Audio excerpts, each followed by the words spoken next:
So here we are in midst of the annual cull of WWE talent. More than 20 wrestlers were released from NXT and the main roster Thursday into Friday. But today we're going to give some little information about the enfant terrible of WWE, Matt Riddle. Now, according to WrestlingIncorporated.com, Matt Riddle has been released by WWE. According to published reports, had reportedly burned through too many chances. Now, according to Mile Schneiderman, Matt Riddle is gone from WWE. In a statement released on Twitter, Riddle announced his departure and thanked his fans for all the years of memories.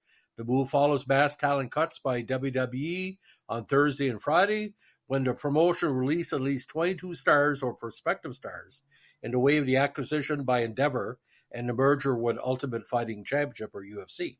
Riddle, himself a former UFC fighter, began training as a pro wrestler almost a decade ago and signed with WWE in 2018 and showed up, of course, in NXT. Over the course of his career, he won the NXT Tag Team Title Championship with Pete Dunne, now known as Butch of the Brawling Brutes, the Raw Tag Team Title with Randy Orton, and the WWE United States Championship. His WWE run was also characterized by prominent accusations against him during the Speaking Out movement, his real-life feud with Seth Rollins, and his multiple drug suspensions, the most recent of which came in 2022 and resulting in him being removed from television. And what really stood out for a lot of people, because his wrestling style, not wearing any wrestling boots, mimicked what the Von Erichs popularized back in the Texas territory back in the day.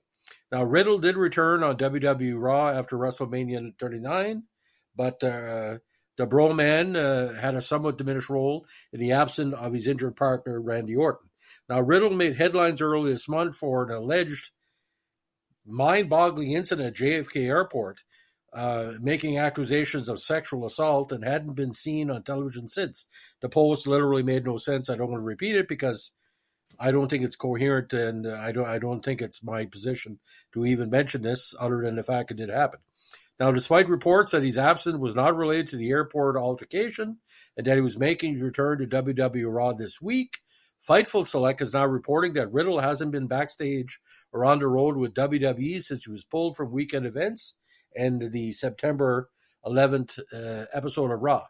Fightful claims Riddle was not planned for a return and not part of WWE's creative plans following the incident, despite the fact that he was in the middle of a storyline that had seen him teaming up with Drew McIntyre, and says one source cited Riddle as having burned through too many chances while in WWE. Now, here's the deal, ladies and gentlemen. There's enough talent that has moved up from NXT to Raw in recent weeks. You have Austin Theory, you have LA Knight, Grayson Waller is getting a lot of plug. You got the revised Bloodline. Solo Sikoa is who defeated actually allegedly the kayfabe. Sikoa gave Riddle an injury. That's why he was written off for an explanation. Jay and Jimmy Uso, the ongoing Judgment Day, the LWO. As it stands right now, where a wrestler is not in a faction or not part of the Seth Rollins, Shinsuke Nakamura, like, where are you going to put Riddle in a world title or the Intercontinental title situation? Gunther has his faction, so does most of the key wrestlers in the association. As it stands right now, WWE is getting very top heavy. Now, allegedly, he made comments at the fact that he might go back to the independent circuit. I wouldn't be surprised. He's a very talented guy. But that the bro aspect of this, the surfer dude, type of attitude, there is talent there. But like I said, he's a quick learner. To be in UFC and kind of being a poor man's Von Erich with the way he goes on, he's got aerobatics. He's got good talents. He's in good shape. He never seems to be out of shape, so there is room for him someplace. He can go back to UFC. I mean, I don't think his career is over, but the fact is, anybody's disposable. A media company in New Brunswick run by a billion-dollar corporation fired me 3 times because it was making too much money. And as Matt Riddle and I can tell you, anybody can be fired anytime for any reason.